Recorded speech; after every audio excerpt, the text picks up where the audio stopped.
कुछ तो लोग कहेंगे, लोगों का काम है कहना। जौनपुर जनपद में 9 विधानसभाएं हैं, उसमें से मैं मछली शहर से विधायक चुन करके आई हूं, इकलौती महिला विधायक। बहुत सारे लोगों को ऐसा लगता है कि हम महिला के प्रतिनिधित्व में पीछे उसके चल रहे हैं। हम कैसे महिला के पीछे चल सकते हैं? तो मैं उन सबको बोलना चाहती हूं कि हम आपको पीछे नहीं चला रहे हैं। हम चाहते हैं आप हमारे बगल में हमारे साथ साथ चलें। इस सदन की शोभा तभी तक है जब तक पक्ष और विपक्ष साथ में यहां पे बैठता है। जो देश विकसित हो चुके हैं उसका कारण भी हमें साफ साफ समझ में आ जाता है कि वहां पे अगर राजनीति में महिलाओं का अगर हम देखें कि क्या कंट्रीब्यूशन है तो वो 30% तक पहुंच चुका है। 5 दिन के सदन में हमें 1 दिन का मौका मिला है। आप सोचिए, आपको इससे दुख हो रहा है और 75 वर्षों से हम इंतजार कर रहे थे कि हमें ये मौका मिले। देश का विकास तभी होगा जब देश में नारी का विकास होगा। दिन की रोशनी गुजर गई ख्वाबों को बनाने में, रातों की नींद गुजर गई बच्चों को सुलाने में।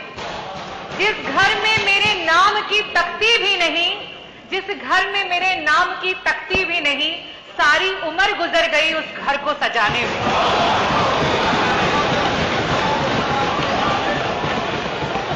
आदरणीय अध्यक्ष महोदय, आज आजादी के 75 वर्षों में पहली बार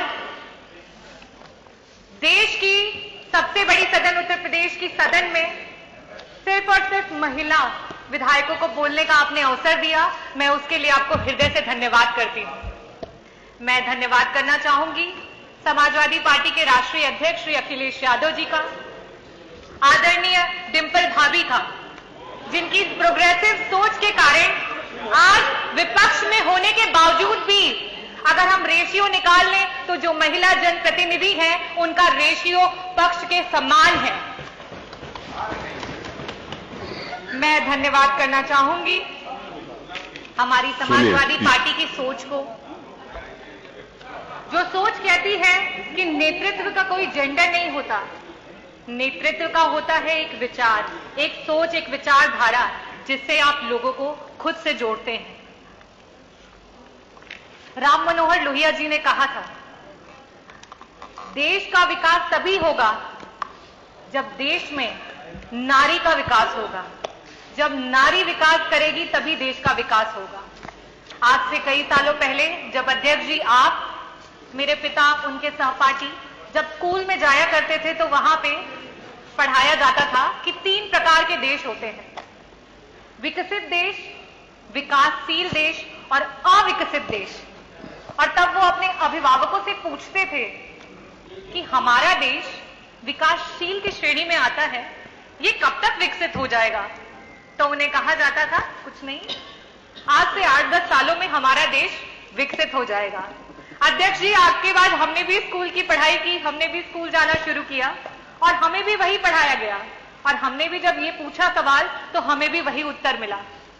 आज एक नई जनरेशन स्कूल जाने को तैयार है, लेकिन आज ये देश अपना जवाब नहीं बदल पाया है। क्या हमने कभी इस बात पे मंथन किया है? आज ये जो स्पेशल सेशन बुलाया गया है, ये सत्र ही उसका जवाब है कि आज जो हम 403 विधायकों में सिर्फ और सिर्फ 47 महिला विधायक हैं, वो उसका जवाब है कि जिसकी वजह से आज हमारा देश विकासशील से विकसित देश नहीं हो पाया है। मैं आज बताना चाहती हूं कि अगर हम देश में देखें कि महिलाओं का राजनीति में नेतृत्व के परसेंटेज को निकालें तो सिर्फ और सिर्फ 9% महिलाएं हैं जो पूरे देश में जनप्रतिनिधि के रूप में अपना नेतृत्व कर रही हैं। और इस आंकड़े को अगर हम किसी भी डेवलप कंट्री से कंपेयर करें तो वहां पे जो देश विकसित हो चुके हैं उसका कारण भी हमें साफ साफ समझ में आ जाता है कि वहां पे अगर राजनीति में महिलाओं का अगर हम देखें कि क्या कंट्रीब्यूशन है तो वो 30% तक पहुंच चुका है। और हमें भी अब इस पे विचार करना जरूरी है और इस सदन के माध्यम से मैं आग्रह करना चाहूंगी कि महिलाओं को हर क्षेत्र में आरक्षण देने की जिम्मेदारी इस सरकार को उठानी चाहिए, इस प्रदेश को उठानी चाहिए और इस देश को उठानी चाहिए।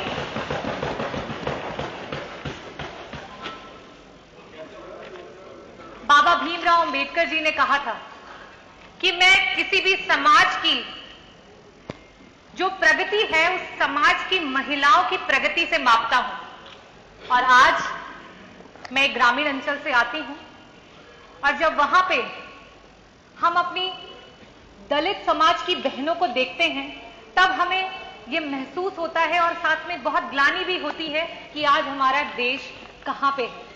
आज क्या कारण है कि हमारा देश आगे नहीं बढ़ पा रहा है, चाहे राजनीतिक क्षेत्र हो या सामाजिक क्षेत्र हो, चाहे एक मां हो या बहन हो या पत्नी हो या बेटी हो। अधिकांश जगह में भारत देश में हमें निर्णय लेने की आजादी नहीं है। आज जब महिलाएं राजनीति में आना चाहती हैं तो कई प्रकार की कठिनाइयों का सामना करना पड़ता है और उस पर एक छोटा सा शेर है जो मैं बोलना चाहूंगी। कौन बदन से आगे देखे औरत को, सबकी आंखें गिरवी हैं इसी नगरी में।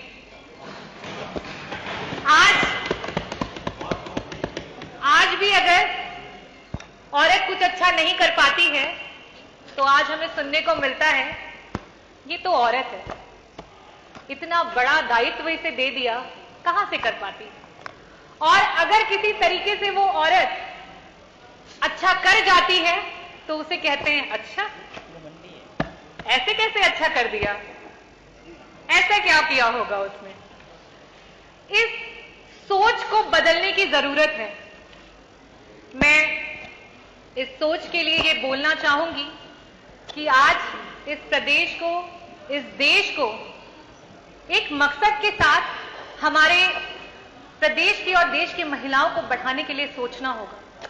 स्वामी विवेकानंद जी ने कहा था कि अगर किसी मकसद के लिए खड़े हो तो एक वृक्ष की तरह खड़े हो और गिरो तो एक बीज की तरह, ताकि दोबारा से उग करके उसी मकसद के लिए दोबारा से जंग लड़ सको।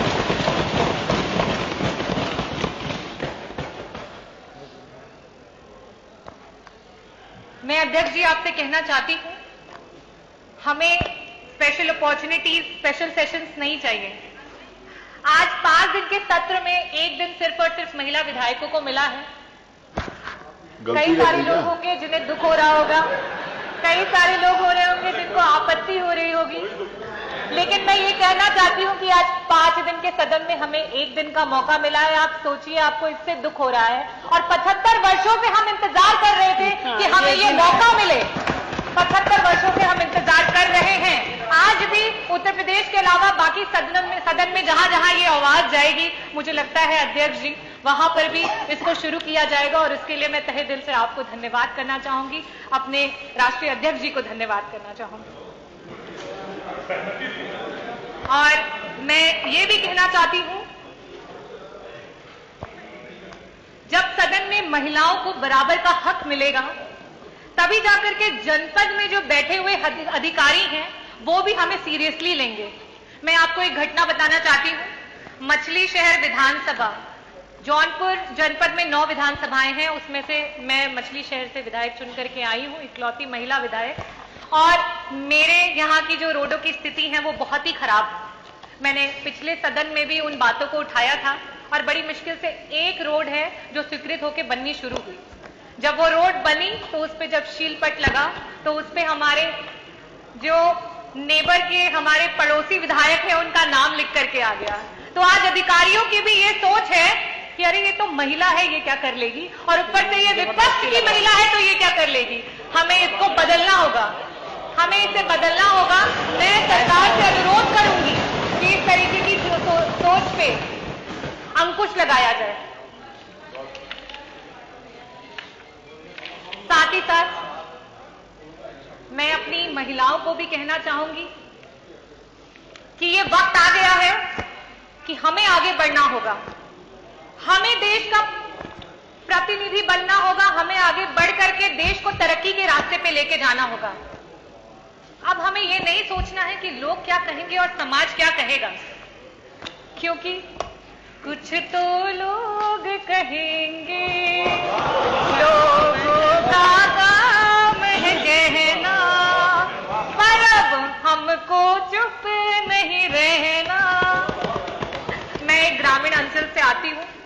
मैं आज जो मुझे मौका मिला है उसके माध्यम से अपने विधानसभा की सारी मेरी माताओं और बहनों को दिल से धन्यवाद करती हूं कि उन्होंने मुझ पे इतना भरोसा जताया और मुझे जिता करके यहाँ पे भेजा। मैं साथ ही साथ ये भी बोलना चाहती हूं कि आज हम भारतीय बड़े आधुनिक बनते हैं, हर बात पे बड़ी बेबाकी से चर्चा करते हैं, लेकिन जब बात आती है महिला के सशक्तिकरण की तो ना जाने हम क्यों चुप्पी साध लेते हैं।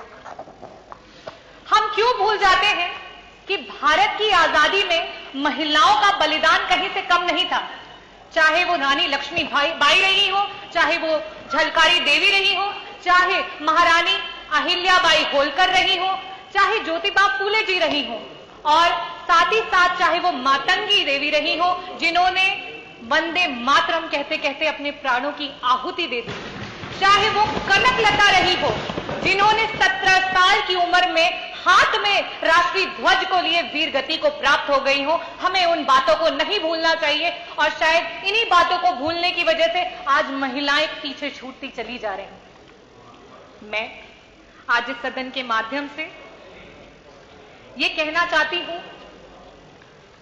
मैं ग्रामीण अंचल से आती हूं और वहां पे मैंने कई बार सुना है, तो मैंने कहा कि यहां से एक मैसेज देना बहुत जरूरी है। बहुत सारे लोगों को ऐसा लगता है कि हम महिला के प्रतिनिधित्व में पीछे उसके चल रहे हैं, हम कैसे महिला के पीछे चल सकते हैं। तो मैं उन सबको बोलना चाहती हूं कि हम आपको पीछे नहीं चला रहे हैं, हम चाहते हैं आप हमारे बगल में हमारे साथ साथ चलें। अल्बर्ट कामू ने कहा था, I don't want you to lead me, I don't want you to walk behind me, I want you to walk by my side. और यही हमारी सोच है और मैं मानती हूं कि इस सदन में बैठी सारी जितनी भी महिला जनप्रतिनिधि हैं उनकी भी यही सोच है। मैं धन्यवाद करना चाहूंगी आदरणीय मुख्यमंत्री जी को कि जिस दिन मॉनसून का पहला सत्र था उस दिन हमें अंदर नहीं आने दिया। मैं पूछना चाहूंगी हमारी पक्ष के विधायकगण से, दिल पे हाथ रख के बताइए, क्या आपको अच्छा लग रहा था यहाँ की सारी सीटें खाली थी? नहीं।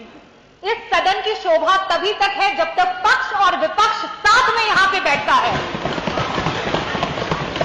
जब तक पक्ष और विपक्ष साथ में बैठता है तभी तक हमारा लोकतंत्र मजबूत है, और जिस दिन यहां से विपक्ष हट जाएगा उस दिन लोकतंत्र की धज्जियां उड़ जाएंगी। और उसी प्रकार से मैं कहना चाहूंगी, रोका गया है। रजनी जी, अरे आप बोलिए। मैं माननीय मंत्री जी को बताना चाहती हूँ। नहीं, कोई जवाब, मैं उनको मना कर दूं, आप अपनी बात जी।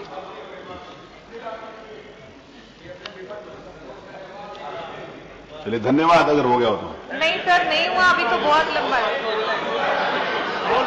वो कागज नहीं मिल रहे, धन्यवाद। अध्यक्ष जी,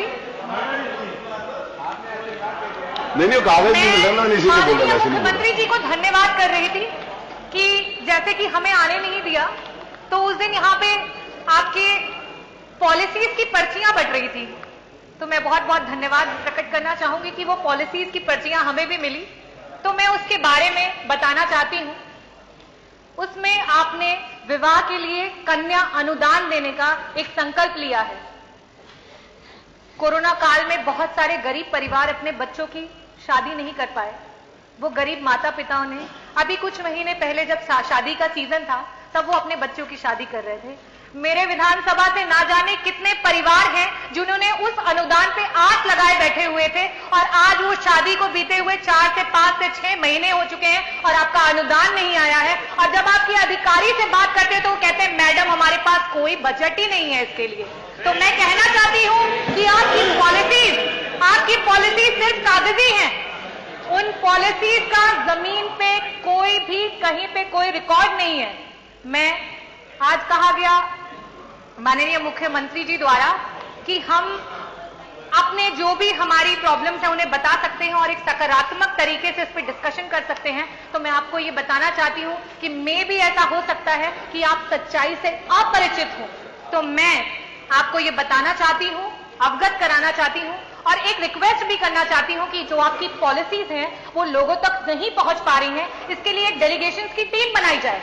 अगर वो महिलाओं के लिए पॉलिसीज है तो उसमें महिला विधायकगण, और आपको जो लगता है कि जो सही रिपोर्ट दे उनको चूज करके आप अपने लोगों की टीम बनाएं, लेकिन कम से कम ये छलावा तो ना दिखाएं कि आपकी इतनी सारी पॉलिसीज हैं जो इतने लोगों को मदद कर रही हैं, क्योंकि अगर हम आज जमीन पे उतर के देखते हैं तो कहीं किसी को मदद नहीं मिलती। मैं मेडिकल प्रोफेशन से बिलोंग करती हूं और मैं आज जो प्रदेश में मेडिकल की स्थिति है उसके बारे में भी आप लोगों को अवगत कराना चाहूंगी। जौनपुर जनपद का जो मेडिकल कॉलेज है उसके बारे में तो कई बार सदन में चर्चाएं हो चुकी हैं कि वहां पे सिर्फ उद्घाटन हुआ है और आज तक कोई काम शुरू नहीं हुआ है। लेकिन साथ ही साथ मैं ये बताना चाहती हूं कि आपकी एक दूसरी पॉलिसी है जिसमें गंभीर बीमारियों में लोग मदद की आस लगा करके रखते हैं। आज मैं इस सदन के माध्यम से आपसे पूछना चाहती हूं, क्या उसका कोई समय निर्धारित किया जाएगा? एक गंभीर बीमारी का व्यक्ति कितने टाइम तक उस अनुदान का वेट करता रहे, कितने दिनों तक उसका वेट करता रहे? आज हम अपने कितने लोगों को इस कारण से खो दे रहे हैं, क्या सरकार उसका जवाब देगी? साथ ही साथ मैं ये भी बताना चाहती हूं कि गंभीर बीमारियों में कैंसर सबसे ज्यादा कॉमन है और कैंसर की ट्रीटमेंट को मैं थोड़ा सा आप लोगों से शेयर करना चाहूंगी कि उसमें सबसे पहले हम एक न्यू एडजुवेंट थेरेपी देते हैं, या तो वो कीमोथेरेपी होती है या वो रेडियोथेरेपी होती है। उसमें हम कोशिश करते हैं कि वो जो कैंसर का एलिमेंट है वो छोटा हो जाए, वो कंसाइज हो जाए, ताकि कई बार ऐसा भी होता है कि वो उससे ठीक भी हो जाता है पेशेंट, लेकिन कई बार ऐसा होता है कि उससे हम उसको डिजीज को छोटा करके बाद में उसका सर्जिकल इंटरवेंशन करते हैं। आपकी जो अनुदान की नीतियां हैं उसमें 6 महीने का समय लिया जा रहा है। क्या एक कैंसर का पेशेंट 6 महीने तक वेट कर पाएगा कि उसका अनुदान आए तब वो अपनी सर्जरी कराए? मैं आज इस सदन के माध्यम से आप लोगों से अनुरोध करना चाहती हूं कि इस पे संशोधन किया जाए। इस पॉलिसी से जनता की मदद नहीं हो पा रही है, लोगों के पास तक वो मदद नहीं पहुंच पा रही है। थैंक यू डॉक्टर, आगे नहीं हो गया। गंभीर बीमारियों पर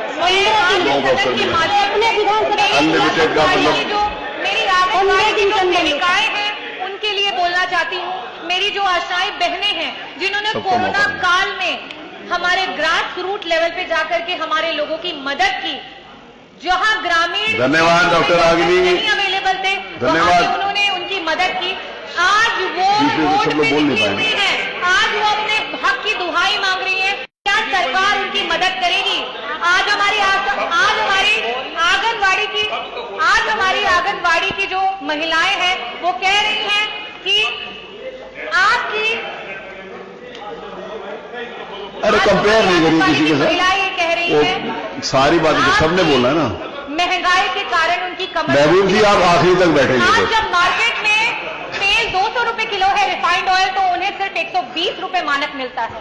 आज जब मूंग की दाल मार्केट में 100 रुपए की है तो उन्हें सिर्फ और सिर्फ 59 रुपए मिलता है।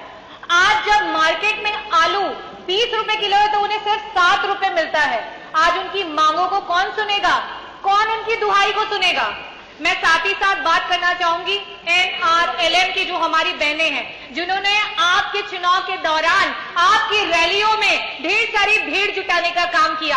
आज वो अपनी मांग कर रही है, आज वो अपनी दुहाई बोल रही है, कौन सुनेगा उनकी बातों को? मैं बहुत गर्वित महसूस करती हूं कि जिस समय भाजपा की सरकार ग्रामीण क्षेत्रों में बिजली कटौती करने में व्यस्त थी, उस दौरान मेरे क्षेत्र से कई सारे बच्चे हैं जिन्होंने बोर्ड में 95% अबव मार्क्स स्कोर किए, और साथ ही साथ आपका जो नेशनल एग्जामिनेशन होता है मेडिकल का, उसमें 7 से 10 बच्चों ने उसमें रैंक निकाला है। तो मैं आप लोगों को ये बताना चाहती हूँ और साथ ही साथ ये भी कहना चाहती हूँ, जबकि मैंने पिछले सदन में भी कहा था कि ग्रामीण इलाके के बच्चे कहीं से भी मानसिक रूप से शहरी बच्चों से कम नहीं है, लेकिन आज उनके पास वो व्यवस्था नहीं है। आज स्कूल माध्यमिक हो, प्राइमरी हो, हायर सेकेंडरी स्कूल हो, उनके रास्तों को मेन रास्तों से नहीं जोड़ा गया है। आज जब उनके परिवार वाले, उनके घर वाले उन्हें स्कूल तक छोड़ने जाते हैं, वहां रोड पे उनके एक्सीडेंट्स हो जाते हैं। इस पे सरकार कब मंथन करेगी? कब इसका असली आईना आप लोग देखेंगे? ये खत्म हो गया तो पेपर खत्म हो गया तो आ गया।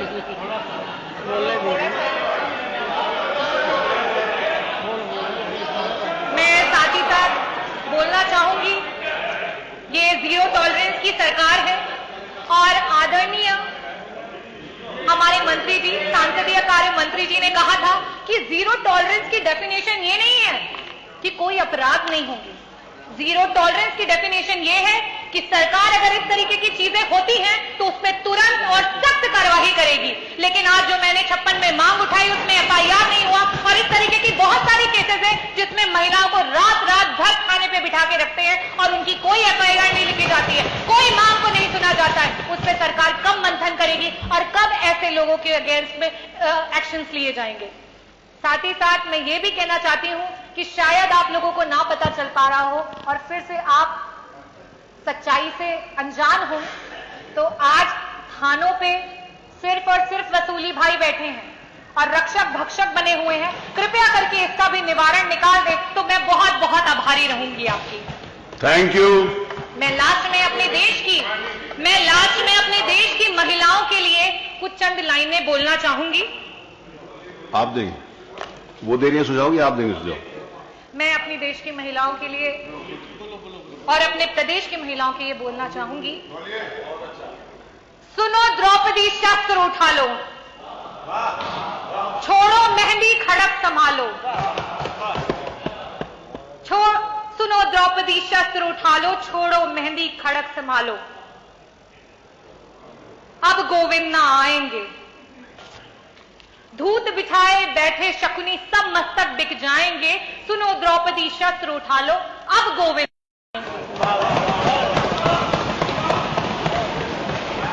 कल तक केवल अंधा राजा, आज गूंगा बहरा भी है। कल तक केवल अंधा राजा, आज गूंगा बहरा भी है।